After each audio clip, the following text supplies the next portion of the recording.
आप देख रहे हैं देवभूमि, आपके साथ मैं दीपिका सिंह। कहते हैं खबरों की शुरुआत उत्तराखंड से बड़ी खबर के साथ, जहां देहरादून में उत्तराखंड साहित्य गौरव सम्मान का आयोजन हुआ है। इसमें मुख्यमंत्री पुष्कर सिंह धामी ने बतौर मुख्य अतिथि शिरकत की है। इस दौरान शिक्षा मंत्री सुबोध उनियाल भी कार्यक्रम में मौजूद रहे। सीएम धामी ने साहित्य से जुड़े तमाम लोगों को धनराशि का चेक और मोमेंटो देकर सम्मानित किया है। इस दौरान सीएम पुष्कर सिंह धामी ने कहा कि सम्मान समारोह पहली बार आयोजित किया गया है जो साहित्य के क्षेत्र में लंबे समय से काम कर रहे हैं। उनको भी सम्मानित करने का मौका मिला है। भाषा को संवर्धन और सम्मान के लिए जो भी कदम उठाने पड़ेंगे, प्रदेश सरकार उससे पीछे नहीं हटेगी।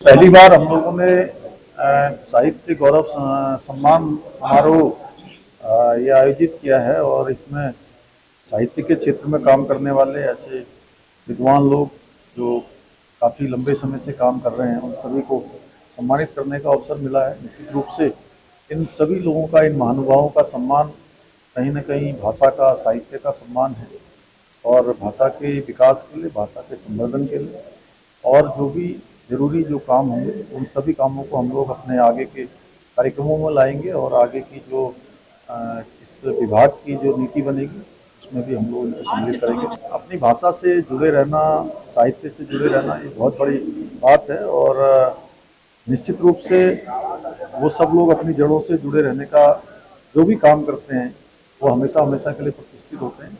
इसलिए मैं समझता हूँ कि ये एक नई पहल हुई है। इसके कारण से सभी साहित्य के क्षेत्र में, भाषा के क्षेत्र में काम करने वाले लोगों के अंदर एक ऊर्जा आएगी, एक उत्साह उनका बनेगा और कहीं न कहीं भाषा और साहित्य का भी प्रोत्साहन होगा। आज से शुरू हुई अमरनाथ यात्रा सुरक्षा के कड़े इंतजामों के बीच शुरू होगी। तीर्थयात्रियों का पहला जत्था पहुंच गया है base camp. Nunwan base camp पहुंचे हैं 3,400 तीर्थयात्री। तीर्थयात्रियों में भारी जोश उत्साह देखा जा रहा है। पहलगांव और बालटाल के बीच अमरनाथ यात्रा कुल 62 दिनों तक चलेगी। अमरनाथ यात्रा 24 घंटे जारी रहेगी। हेलीकॉप्टर सेवा, ड्रोन से चप्पे चप्पे की निगरानी की जा रही है। पवित्र गुफा के पास रात को नहीं रुके सकेंगे श्रद्धालु।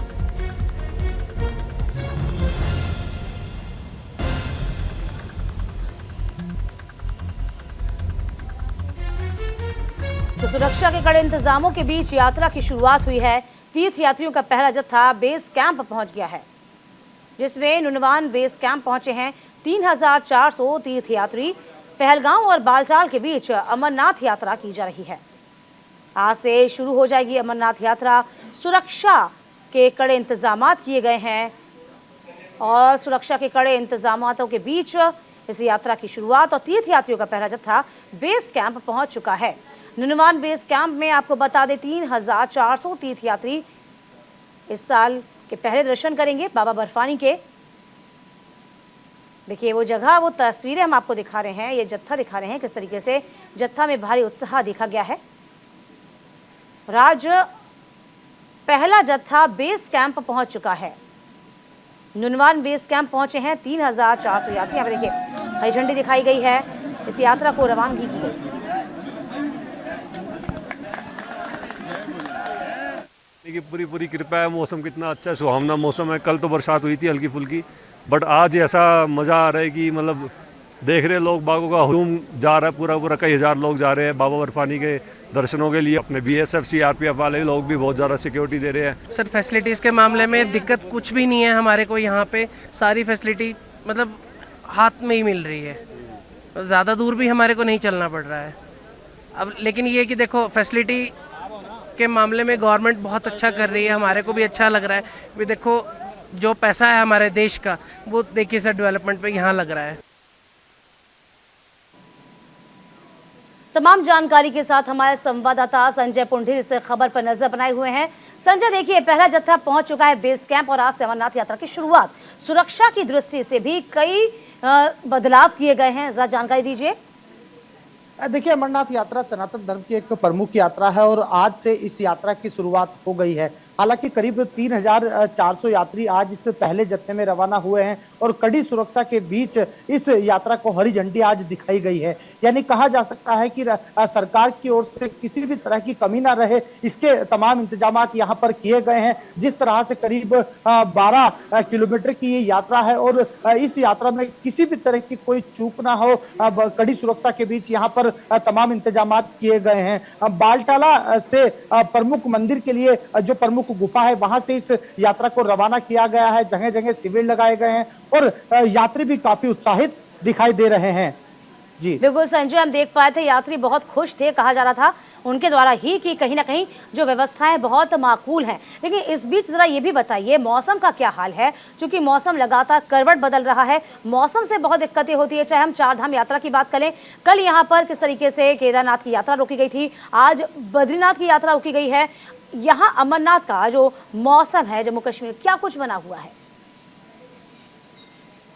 की जाए तो चारधाम यात्रा शुरू होते ही जो मौसम था वो लगातार यात्रियों की परीक्षा ले रहा था। अगर आज की बात की जाए तो जम्मू कश्मीर में इस वक्त मौसम सुहावना है, क्योंकि हम देखते हैं कि यात्रा सुहावने मौसम के साथ हुई है, तभी जो यात्री हैं वो पूरी तरह उत्साहित दिखाई दे रहे हैं। हालांकि जिस तरह वहां पर सरकार की ओर से व्यवस्था की गई है उसकी भी कहीं ना कहीं तारीफ कर रहे हैं। ये भी कह सकते हैं कि जो यात्री है वो पूरी तरह यात्रा पर उत्साहित हैं। जी बिल्कुल संजय, आपसे आगे भी मैं जुड़ूंगी। बहुत शुक्रिया आपका इस खबर पर।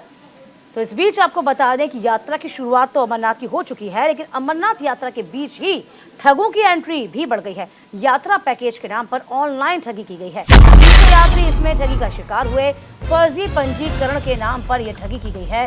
पुलिस ने मामले में शिकायत दर्ज की है। आपको बता दें कि अमरनाथ यात्रा की औपचारिक शुरुआत हो चुकी है और अमरनाथ के लिए जत्था भी रवाना हो गया। इस बीच जम्मू में करीब 300 यात्री ठगी का शिकार होकर जम्मू में ही फंस गए हैं, क्योंकि अमरनाथ यात्रा में ऑनलाइन ठगी हो रही है। ये यात्री उत्तर प्रदेश, दिल्ली, गाजियाबाद से जम्मू पहुंचे थे। इन लोगों का कहना है कि कुछ टूर ऑपरेटर्स ने अमरनाथ यात्रा के ऑनलाइन पैकेज के नाम पर इन यात्रियों को फर्जी रजिस्ट्रेशन का झांसा दे दिया है। जी हमारा 2 तारीख का है कल का। ठीक है, कल हम कार्ड बनवाने गए तो सबको बोल रहे फेक आईडी है। ऑनलाइन करवाया गया था सबका एक साथ। हमारे उमेश भी आए, वही सबको लेके आते हैं बस में, फ्री सेवा देते हैं सबको। और ये 1 साल नहीं 3 साल से आ रहे हैं। ऐसा कभी नहीं हुआ, ये पहली बार हो रहा है। ये बस ये देखे और बोल दिए फेक है, और कुछ नहीं, बोल ही नहीं रहे कुछ भी, बस फेक है। तो इसका कुछ क्या मतलब है? बस 11 बजे मिलेंगे बोले, हम रुकने को तैयार है, लेकिन वो लोग कंफर्म दे दे, हमको तो यात्रा करनी है। इतने दूर से हम आए हैं, 3-4 दिन लग गया आने में ही वहाँ से। अभी उन्होंने बोला कि अभी हम कोई मीटिंग करते हैं, उसके बारे में फिर बता दें। हाँ, यहाँ पे हम लोग गए थे तो उन्होंने बोला कि आपका नाम ही नहीं आ रहा है इधर, किसी का नाम लेडीज के नाम आ रहा है, कोई कैसे आ रहा है। हाँ जी, ये बोले फेक है ये सब। ये करीब 200-250 लोग होंगे सर। अभी कुछ नहीं बोला, इन्होंने बोला कि अभी बताएंगे, 11 बजे बताएंगे।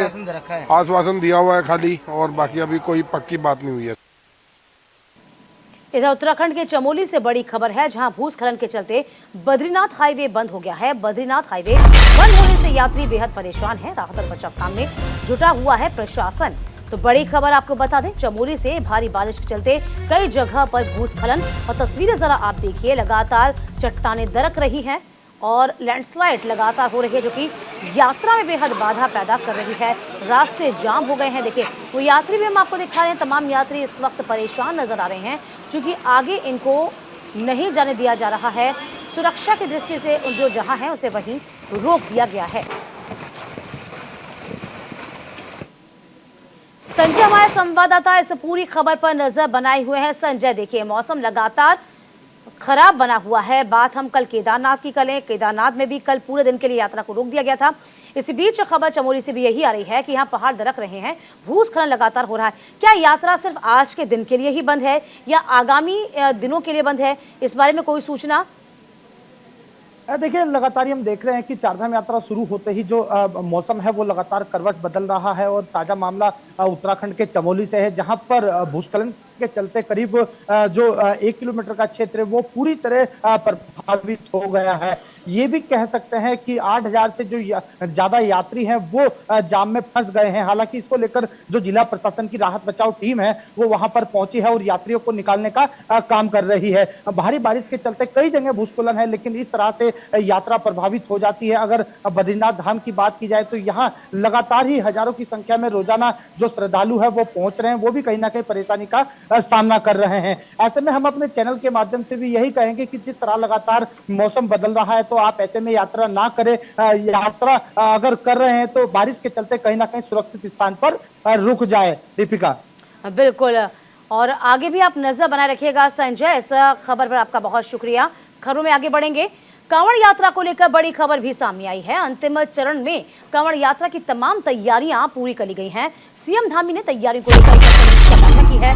सभी अधिकारियों को इस बाबत जरूरी दिशा निर्देश दिए गए। यात्रा के लिए बजट की कोई कमी नहीं है, ये धामी ने साफ शब्दों में कह दिया है। इधर सुरक्षा के कड़े इंतजाम किए गए हैं। ड्रोन के जरिए निगरानी रखी जाएगी। 10,000 से ज्यादा सेना के जवान तैनात रहेंगे।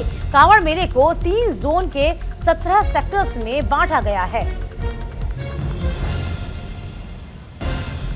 तो यात्रा के लिए बजट की भी कोई कमी नहीं है। यात्रा को सफल और सुगम बनाना ये सरकार की प्राथमिकता में शामिल है। 10,000 से ज्यादा सेना के जवान तैनात किए गए हैं। कांवड़ मेले को 3 जोन के 17 सेक्टर्स में बांटा गया है। तो कांवड़ यात्रा को लेकर 5 तारीख से कांवड़ यात्रा शुरू हो रही है और इसी को लेकर तमाम तैयारियां पूरी कर ली गई हैं। लगातार सीएम धामी खुद समीक्षा बैठक कर रहे हैं, तैयारियों का लगातार जायजा ले रहे हैं। अधिकारियों को जरूरी दिशा निर्देश भी दिए जा रहे हैं।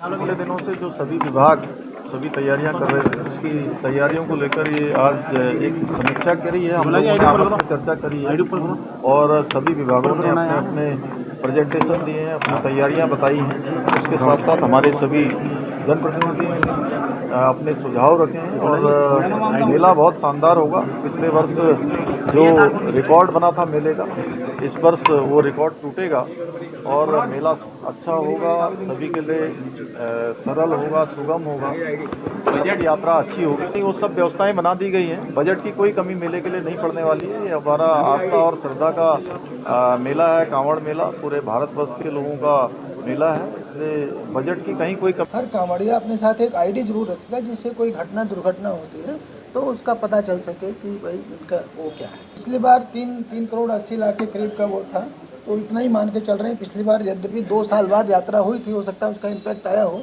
और एक बात है, इस बार 2 सावन है, तो हो सकता है थोड़ा उससे फैल जाए, स्प्रेड हो जाए, बट हम मान के चल रहे हैं उसी 3 से 4 करोड़ के रेंज की यात्रा होगी। हरिद्वार में 5,000 प्लस होती है और बाकी ऋषिकेश और ये जो क्षेत्र है मोनी की रहती है और नीलकंठ, उसमें अलग होती है। तो सुरक्षा के कड़े इंतजाम किए गए हैं। ड्रोन के जरिए निगरानी रखी जाएगी और 10,000 से ज्यादा सेना के जवान तैनात रहेंगे, जो कि चप्पे चप्पे पर मौजूद होंगे। बात कांवड़ मेले को की जाए 3 जोन में और 17 सेक्टर्स में इसे बांटा गया है। इधर आपको ये भी बता दें कि कांवड़ यात्रियों के लिए भी साफ संदेश दिया गया है। उनको भी कहा गया है कि आप अपने ID कार्ड्स को साथ रखें और किसी तरह की कोई दिक्कतें नहीं हो जाएगी। साथ ही साथ आपको बता दें कि इस बार यात्रा को और सुगम बनाने की कोशिश प्रशासन की ओर से की गई है। जसवीर हमारे संवाददाता इस पूरी खबर पर बने हुए हैं। जसवीर, देखिए 5 तारीख से कांवड़ यात्रा की शुरुआत हो जाएगी। 10,000 से ज्यादा सेना के जवान तैनात किए गए हैं। सरकार का एक ही मकसद है कि यात्रा को सफल और सुगम बनाना। चलिए, ये भी हमने कहीं ना कहीं देखा है कि यहाँ पर कई जोन्स में बांटा गया है। जरा तफसील से जानकारी दीजिए जसवीर। देखिए, कांवड़ मेला सरकार की बड़ी प्राथमिकता पर है और सबसे बड़ी बात है कि पिछली बार जिस तरह कांवड़ को सकुशल संपन्न करा गया था, उससे भी ज्यादा बेहतर तरीके से इस बार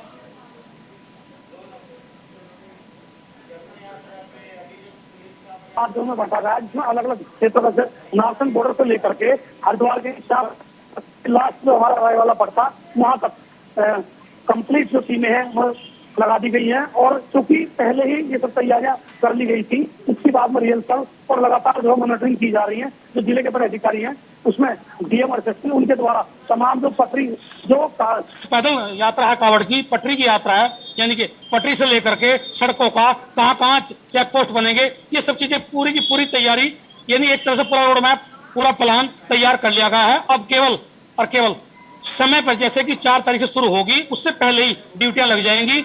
तमाम अधिकारी जो रिपोर्ट बनाए हुए हैं, यानी जो रिपोर्ट तैयार की है, शासन को भेज दी गई है, उसमें कई सचिवालय के अधिकारी, सचिवालय स्तर के अधिकारी भी हरिद्वार आकर के इस पूरे के पूरे कार्यक्रम की समीक्षा कर चुके हैं और मुख्यमंत्री के कार्यालय में भी ये सब पूरा रोड प्लान जा चुका है। बिल्कुल जसवीर, आगे भी आपसे अपडेट लेंगे। बहुत शुक्रिया इस खबर पर आपका। तो खुद सीएम आपको बता दें कि कांवड़ यात्रा को लेकर समीक्षा बैठकें लगातार कर रहे हैं। इधर खानपुर विधायक उमेश कुमार को साल 2016 के स्टिंग ऑपरेशन के मामले में सीबीआई ने नोटिस सौंपा है।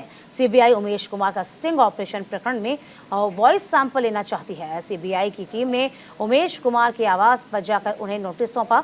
उमेश कुमार ने खुद सीबीआई का नोटिस रिसीव किया। इस दौरान उमेश कुमार का कहना था कि सीबीआई अपना काम कर रही है और सच सबके सामने खुलकर आएगा। दरअसल सीबीआई की ओर से स्टिंग प्रकरण में रिकॉर्ड की गई आवाज के परीक्षण के लिए उत्तराखंड उच्च न्यायालय से अनुमति ली गई थी, जिस पर अगली सुनवाई 4 जुलाई को तय की गई है।